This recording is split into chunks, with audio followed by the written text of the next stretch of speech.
My husband has a new stepmom, and she's pretty young, only 10 years older than me. Well, that's not the dilemma. I'm pregnant, and so is she. Now, in a family dinner, she announces that she doesn't believe the baby actually belongs to my significant other, aka her new son. Can you imagine the drama that unfolds when I demand, "Fine, how about we just take a DNA test? And besides, if I have to take a DNA test, you do too." Fair warning, this is going to be long. I just really wanted to share this with someone who isn't always caught up in a mess with me. There's a lot of background, but I promise it's worth it. My husband, Jay, and I just got back from our honeymoon a couple of weeks ago. This wedding has been a long time in the making. We've been together since high school, but friends all our lives. Since we didn't do anything big for the ceremony, we decided to go all out for the honeymoon. I'm talking a month and a half in all our favorite spots across the world. The best hotels, the best food, you name it, and we had it. I'm not saying any of this to brag. I just wanted to give you as accurate of a picture as possible. Considering we were gone for such a long time, Jay's father, my father-in-law, wanted to have a welcome back dinner to catch up. He's a total sweetheart, and both Jay and I adore him. So Jay accepted without running it by me first. Usually this would not be a problem. We get along great and have ever since I've known him, which is pretty much my whole life, considering our families used to live next door to each other. We moved closer to my mom's family after my dad passed, but since I stayed in the same school, Jay's family has been a big part of my life. Jay's stepmother is a different story though. Jay's mom passed away when we were in our junior year of college, and she and father-in-law have been separated for a while by then. But it still crushed both him and Jay to lose her. I think his heartbreak is why he moved on quickly and remarried, basically by the end of that year. Father-in-law married Jay's stepmother, whom I'll be calling mother-in-law for simplicity's sake. The year Jay and I graduated from college, it was a little weird that she was only 10 years older than us. And when they had their twins 3 years ago, I was a little concerned about father-in-law being too old to have young children. But I didn't really want to judge someone who's particularly a second father to me, especially since Jay was just happy that his father seemed happy. Mother-in-law, on the other hand, had no trouble judging. From the get-go, she was super competitive whenever it came to anything to do with me. If Jay bought me a necklace, she had father-in-law buy her a more expensive one.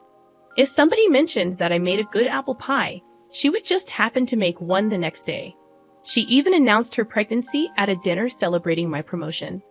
I don't know if she's jealous of my relationship with father-in-law or what, which aside from being super gross implications, is just plain unwarranted. But she's been awful to me since we met. I've never brought it up with my father-in-law because I don't want to cause problems in his marriage.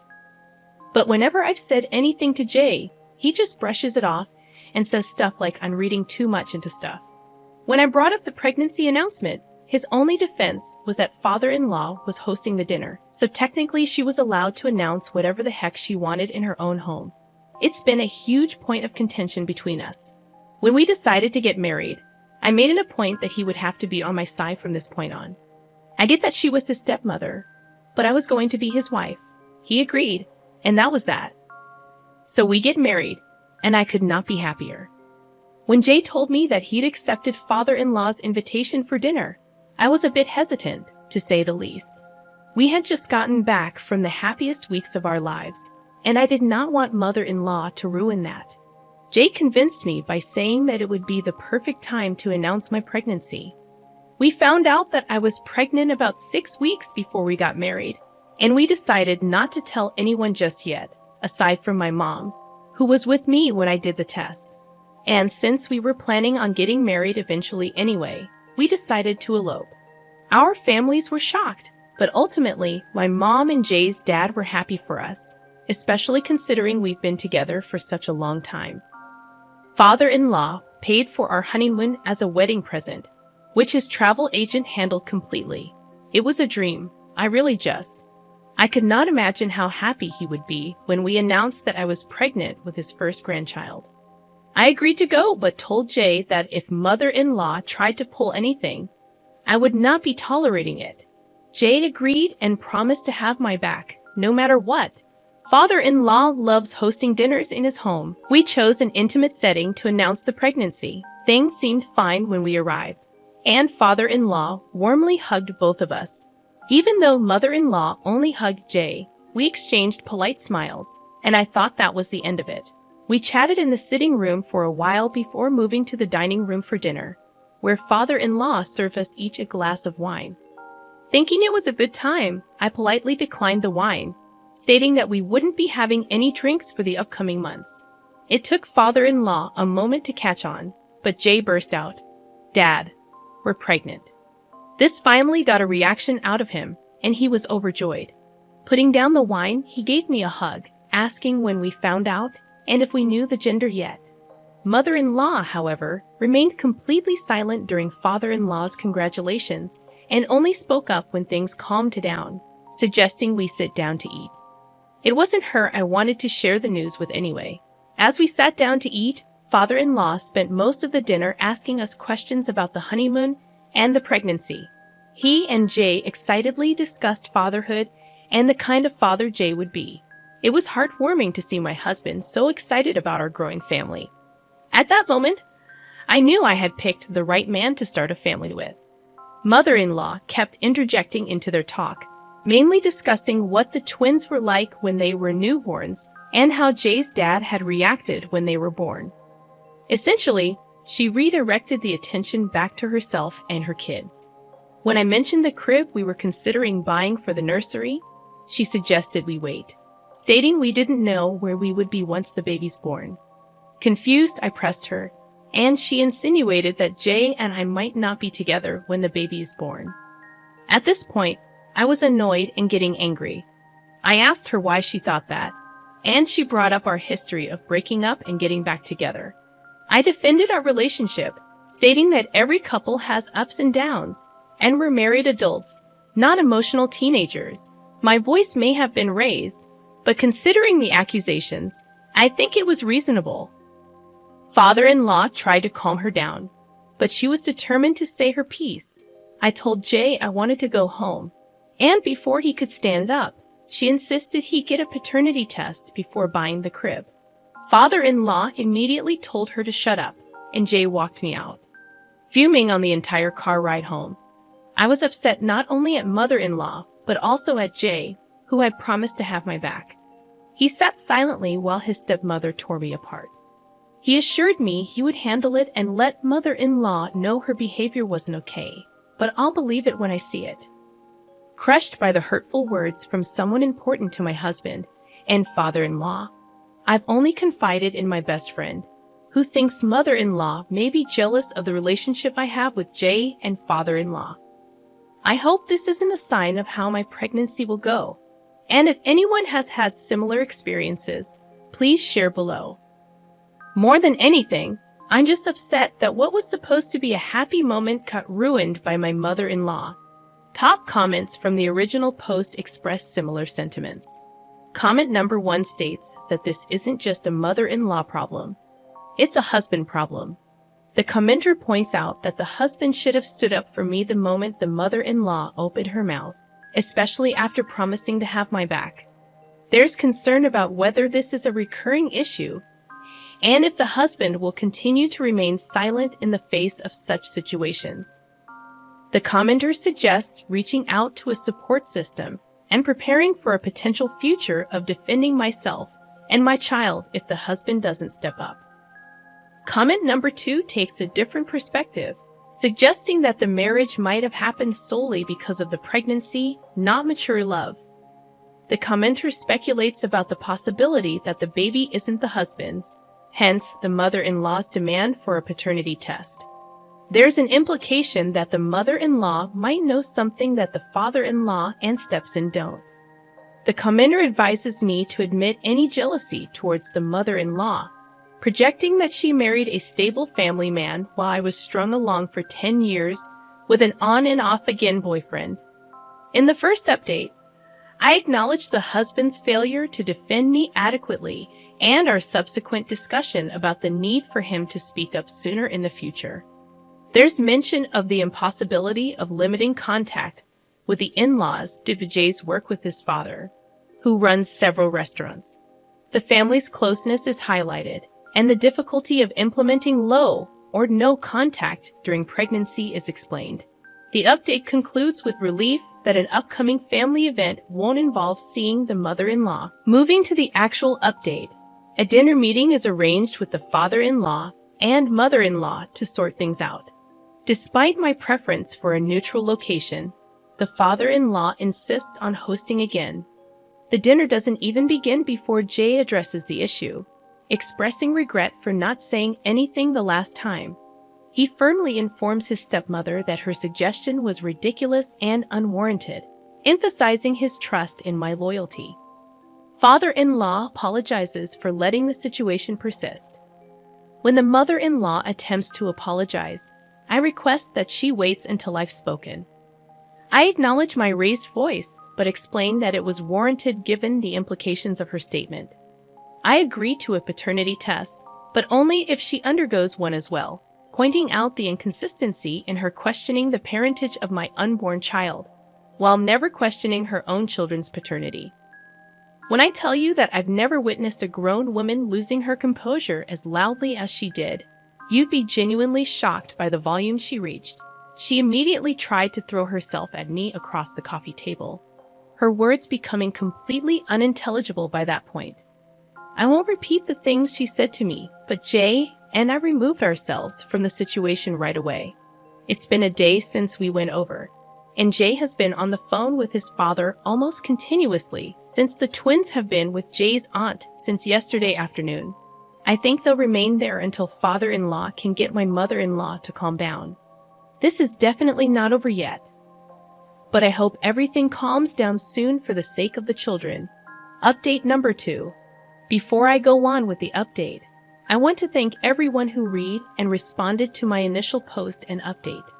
They were long, venting out years of built-up stress into these extensive texts.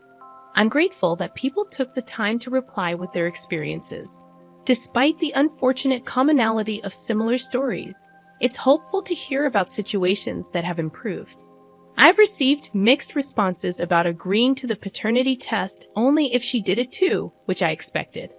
Honestly, it's the only solution that seemed moderately fair to me. Anyways, on to the meat of the update.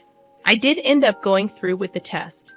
As insulting as it was, I knew that if I didn't, there would always be that lingering shred of doubt. And that's not the family I want to bring my child into. I chose a doctor who runs his own practice, a friend of mine. He collected the samples, and the results would be available in a few days. Shockingly, the child is my husband's. Jay wasn't surprised when I told him, but I could sense some tension released from his conscience. Considering the emotional turmoil my mother-in-law put me through, I didn't stop there. I didn't do anything drastic. Nobody was harmed. My condition for going through with the test was that mother-in-law gets her own children checked, and I intended to go through with that regardless of her participation. The twins were with Jay's aunt, and I managed to get Jay's cousin to get a cheek swab of each of them, just to bring to my doctor friend. We ran the twins against Jay, which served the same purpose. The emotion I felt when it came back that the twins were not related to Jay was mixed. On one hand, I was vindicated that mother-in-law had been projecting, but on the other hand, the lives of these innocent children were about to be uprooted because their mother had to butt into other people's business. Currently, the only person aware of these results is Jay. We're taking some time to decide on the next step, as we don't want to harm the twins, regardless of whether they're related to Jay. If anything comes of it, I'll post an update, but for now, we just want to do what's best for our family. Update number 3. I'm gutted, absolutely gutted, and have no idea what to do. I feel completely blindsided and betrayed by the man who promised me forever and is now siding with a woman who verbally abused me in his home. Father-in-law and mother-in-law called us over yesterday afternoon. I had hoped that mother-in-law had finally come to her senses and was ready to apologize for everything she said to me. Unfortunately, I could not have been further from the truth. Upon arriving at the house, I already knew that something was off. Father-in-law usually greets us at the door with a warm hug and smile, but this time, he just held the door open silently and then went to sit beside mother-in-law in the dining room. No tea and snacks in the sitting room, no quick catch-up, nothing. We followed and sat down across from them. Father-in-law passed us a stack of papers and asked us if we knew that they were the results of the paternity test that my friend had performed for my child and the twins. I was completely caught off guard, as there was no way that father-in-law and mother-in-law should have access to those documents, as neither Jay nor I had contacted them about it. Jay was just as confused as I was, but father-in-law did not give us time to process anything before passing us another set of papers, both regarding the twins' parentage. It stated that Jay was the half-brother of both twins, which clearly contradicted the results on the first set of papers. Father-in-law explained that they had conducted a DNA test at a local clinic, saying that he had recently run a DNA test for the twins at the request of a relative. He felt obligated as a doctor to inform the parents of the situation. My friend had contacted father-in-law to tell him about the paternity test that I had him perform on the twins. But he didn't stop there. Father-in-law revealed that my friend sent over the results along with edited documents that stated the twins had no relation to Jay. My friend told him that I requested the documents to be edited. Jay asked me if this was true, but I was so caught off guard by the betrayal of my friend that I just froze. Unfortunately, father-in-law took this as an invitation to keep speaking. This is a man I've looked up to for most of my life, whom I held as a father figure after the death of my own father. And he had no remorse in telling my husband, his own son, that my friend had edited the results of my own paternity test. He had absolutely no empathy for the fact that I just wanted to give my child the best possible father it could have. I wanted Jay to be the father. I just don't see what father-in-law gains from tearing down everything that I was trying to build for my family. The whole time, mother-in-law just sat there with this stupid, smug look on her face, not saying a word. It was her fault any of this was happening in the first place, and she just sat there and smiled at me as though I was at fault for wanting to ensure that my children had a stable life with a reliable father. Jay was absolutely livid. I've never seen the man I love so angry, let alone directed at me. At first, I hoped that I could reason with him, but when it became crystal clear that he was unwilling to listen to me, I called my mother to come pick me up. I've been with her for the last few days, and Jay has not tried to contact me. Father-in-law and mother-in-law have not picked up any of my calls or responded to any of my text messages. My friend, the doctor who caused this whole mess, has completely ghosted me on everything. I plan to go down to his practice to confront him soon, but I just want to fix things with Jay first. I simply don't know what to do. I don't know how my life went from the perfect honeymoon and designing my dream nursery to this. Update number 4. For those of you tearing me apart in the comments section, you'll be happy to hear that Jay and I are separated. He told me that he's looking into an annulment. Father-in-law had the audacity to contact my mother about everything that happened, and even she's not happy with me right now.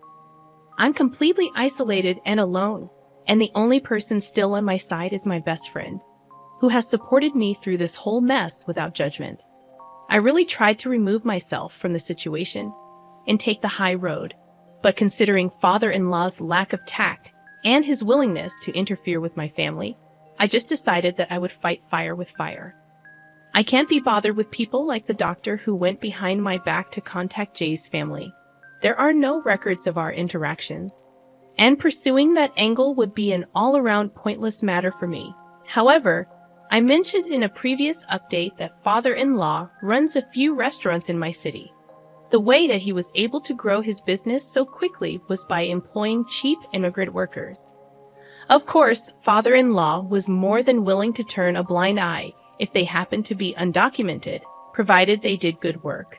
Unfortunately for father-in-law, a good Samaritan alerted the relevant authorities to this fact, and considering I have not been in contact with either my husband or his family since the ambush at dinner. I only know what little my mother tells me about it. From what I've heard, father-in-law has been fined a few thousand, and it's possible that his business license will be suspended.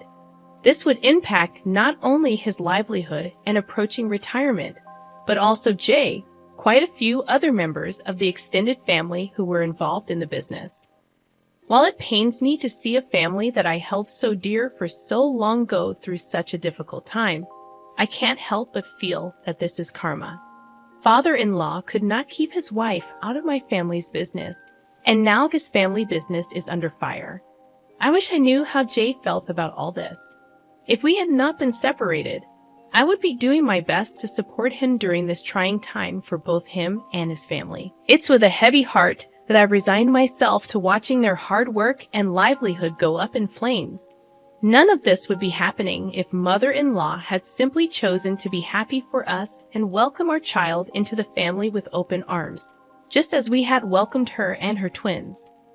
I sincerely hope that they're able to heal from this. But for now, I'll just have to prioritize myself and my child. I don't have time to care about their family drama anymore. Update number 5. I never thought I'd be coming back to update, but since my last post, here I am. I don't know what ended up happening with my former father-in-law's business license, and frankly, I don't care. Jay and his family are dead to me, and they can continue living their picture-perfect life far away from me. I do know that he had to pay a hefty fine, and one of Jay's uncles, whom Jay was never a fan of, has taken over father-in-law's position for now. Overall, I'm more than happy with how my life has gone since exiting the toxic family. I've moved back in with my mom, who loves the company. She's come around to my point of view, given her desire to have a healthy relationship with her grandchildren, which I was so happy to see. The biggest update is that I've since started seeing the soon-to-be father of my child. We connected during a break that Jay and I were on before our engagement, and have since reconnected through a friend of my best friend. I'll be due any day now, and the father of my child will be by my side every step of the way.